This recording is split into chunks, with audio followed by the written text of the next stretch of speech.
Budget পেশ করেছি এবং সেটা আপনারা দেখেছেন, শুনেছেন। সেই সঙ্গে আমার সঙ্গে এই মুহূর্তে উপস্থিত আছেন আমাদের ফিনান্স সেক্রেটারি অপূর্ব রায় মহাশয় এবং আমাদের এডিশনাল সেক্রেটারি ফিনান্স আকিঞ্চন সরকার মহাশয়। তো স্বাভাবিকভাবে এটা রাজ্যের একটা গুরুত্বপূর্ণ বিষয় থাকে। আগামী একটি বছর আমরা কিভাবে রাজ্যের মানুষ সরকার কীভাবে পরিচালনা করবে সেটার উপর সবারই একটা লক্ষ্য থাকে। তাকে পূর্ণাঙ্গ বাজেট আমরা পেশ করেছি এবং বাজেটের টোটাল এক্সপেন্ডিচার আমরা রেখেছি 27,804.67 crores এবং বাজেটের মধ্যে আমাদের রিসিপ্ট, এক্সপেন্ডিচার, সারপ্লাস। যেমন রিসিপ্টে আছে 22,957.54, এক্সপেন্ডিচার ধরা আছে 21,170.87, surplus A1 minus A2 is 1,786.67. Take capital accounted receipt from loans and others, including public accounts and opening balance. It is 4,436.44 crores.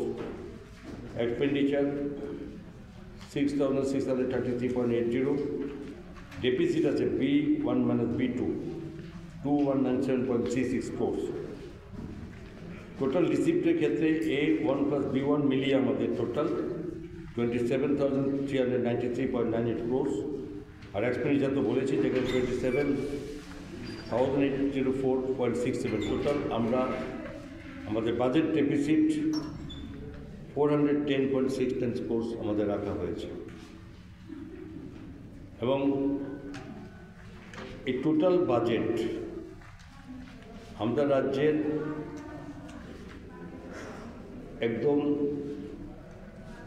কৃষি স্তর থেকে, কৃষকদের থেকে শুরু করে শ্রমিক, সেই সঙ্গে মহিলা, যুবা সকলের দিকে লক্ষ্য রেখে আমরা এই অন্তর্ভুক্তিমূলক, ভবিষ্যৎমুখী এবং বিকাশমুখী বাজেট আমরা পেশ করেছি। এতে জনজাতি থেকে শুরু করে তফসিলি জাতি, ওবিসি, সংখ্যালঘু এবং কর্মচারী, পেনশন নির্বিশেষে সামগ্রিক জনসাধারণের জন্য বাজেটের কিছু না কিছু রয়েছে।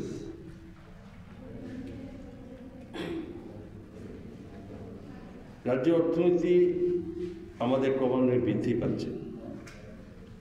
22-23 অর্থবর্ষে রাজ্যের জিএসডিপির বৃদ্ধির জাতীয় স্তরে 7.20% তুলনায় প্রায় 4.49% ছিল। চলতি বছরে 2023-24 অর্থবছরে রাজ্যের অর্থনীতি প্রায় 8.37%, যেখানে জাতীয় পর্যায়ে 7.3% বৃদ্ধির বিপরীতে আমরা এই জায়গায় অবস্থান করছি। এবং 2024-25 অর্থবর্ষে জিএসডিপি প্রবৃদ্ধি আমরা আশা করছি যে 8.47% আমরা পৌঁছাতে পারব। রাজ্যের নিজস্ব আয়ের ক্ষেত্রে যেটা আমরা নিজস্ব কর আমরা করি, সেটাও আমাকে 3,448 কোটি টাকা আমরা অনুমান করা হয়েছে এবং রাজ্যের নিজস্ব নন ট্যাক্স রাজস্ব অনুমানে 475 কোটি টাকা ধার্য করা হয়েছে। এবং ইনফ্রাস্ট্রাকচার এখানে এগুলো ক্রমান্বয়ে প্রত্যেক বছর আমরা এটা খুব দায়িত্ব সহকারে যে এই মূলধনী ব্যয় এবং সেটা আমরা ক্রমান্বয়ে বৃদ্ধি পাচ্ছে। তাতে এবারও 6,633.80 টাকা আমরা এই সম্পর্কে অনুমান করা হয়েছে। প্রায় 2023-24 সালের থেকে 24.26% বেশি। তো এখন স্বাভাবিকভাবেই বাজেটের মধ্যে যেখানে দেশের যশস্বী প্রধানমন্ত্রী নরেন্দ্র মোদীজি সারা ভারতবর্ষের সর্বস্তরের মানুষের কল্যাণে, তাদের রোজগার বৃদ্ধির লক্ষ্যে কিছু না কিছু কর্মের সঙ্গে সকলকে যুক্ত করে রাখার বিভিন্ন পরিকল্পনা আমাদের সেই সমস্ত সুযোগ এরা যে মানুষের কাছে আমরা পৌঁছাবার ব্যবস্থা করতে পারছি।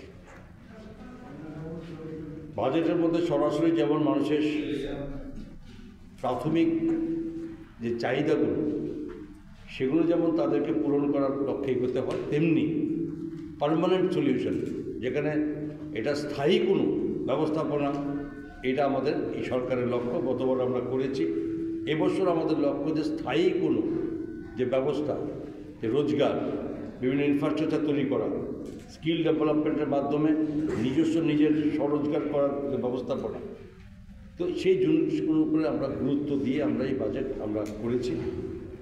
এবং কৃষি সেক্টর দেশের বা রাজ্যের অধিকাংশ মানুষ এই সেক্টরের সঙ্গে জড়িত।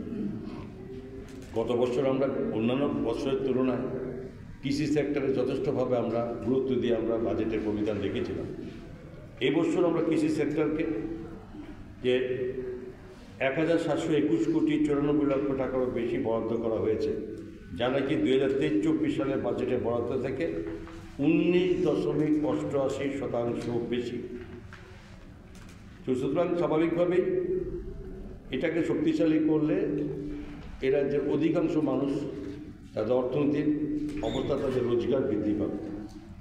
তো সরকার এই লক্ষ্য রেখেই এগ্রিকালচার সেক্টরকে গুরুত্ব দিয়েছে এবং সে সঙ্গে শিক্ষা খাতে, কারণ শিক্ষা এটা অত্যধিক প্রয়োজন। কোনো জাতি, কোনো রাজ্য যদি তাদেরকে যদি শক্তিশালী হতে হয়, তাদের যদি নিজেদের যদি বৃদ্ধি করতে হয়, সেখানে শিক্ষা বাদ দিয়ে হবে না। বছর বছর সেই শিক্ষাক্ষেত্র রাজ্যে আমরা বৃদ্ধি করার কতবারও করেছি আমরা। এই বছরও যেখানে 5,508 কোটি টাকারও বেশি বরাদ্দ করা হয়েছে, 2023-24 সালের বাজেট বরাদ্দতে 11.54% যেখানে বৃদ্ধি করা হয়েছে।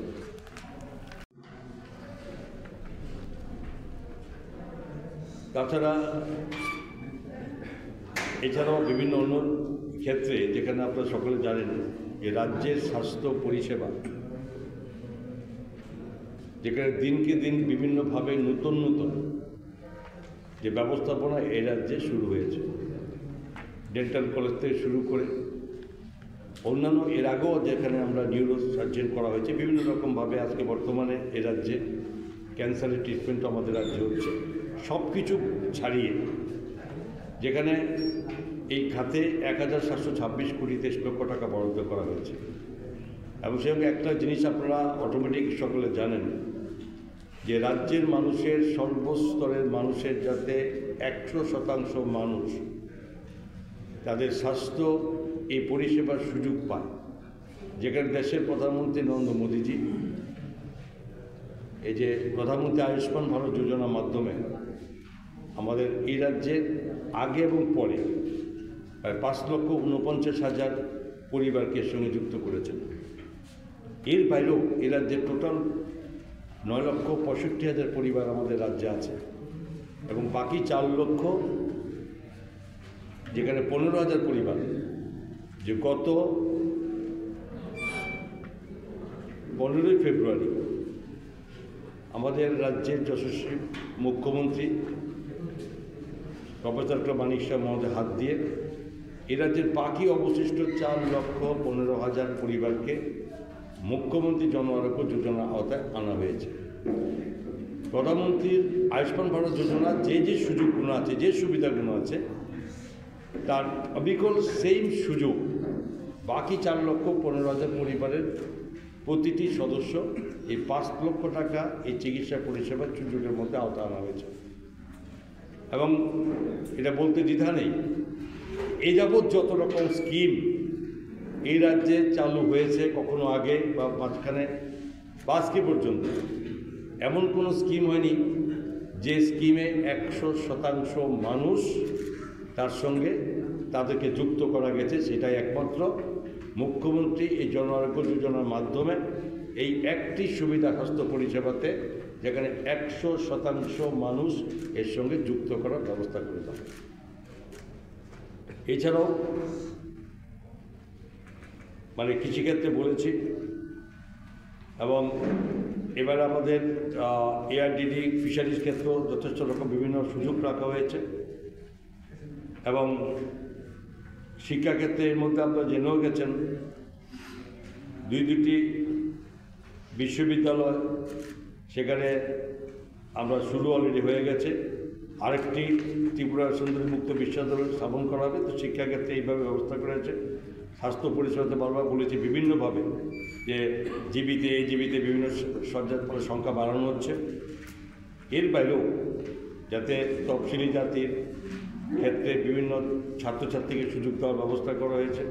400 জন শিক্ষার্থীকে 1 লক্ষ টাকা করে যে আমরা 4 কোটি টাকা ব্যয় করব, যাতে শিক্ষাক্ষেত্রে তাদের সহায়তা করা হচ্ছে। তো এই সম্পর্ক এছাড়াও সংখ্যালঘু সম্প্রদায় মানুষের জন্য বিভিন্ন রকম আমরা যোজনা আমরা নিয়েছি। তো কোনো সম্প্রদায়কেই তার বাইরে রাখা হয়নি।